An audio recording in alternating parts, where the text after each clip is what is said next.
3வது நம்ம ஆளை கூப்பிட்டாங்க. வந்தாரு இந்தியாக்காரர். வந்து நீதிபதி முன்னாடி நின்னாரு. நீதிபதி கேட்டாரு, உன்னோட ஆசை என்னப்பான்னு.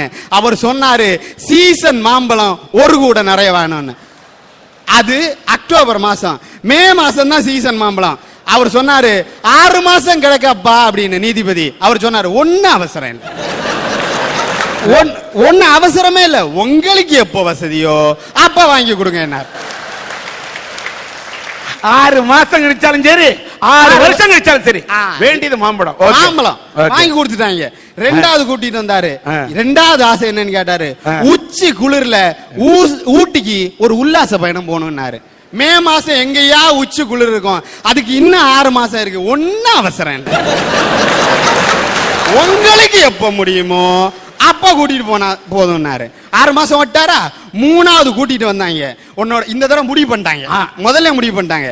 விவரமா என்ன சொல்லிட்டாங்கன்னா, இந்த தடவை எப்படியாச்சும் இவனை தூக்கியே ஆகணும் அப்படின்னு சொல்லி கூட்டிட்டு வந்து, உன்னோட ஆசை என்னப்பான்னு சொன்னாரு.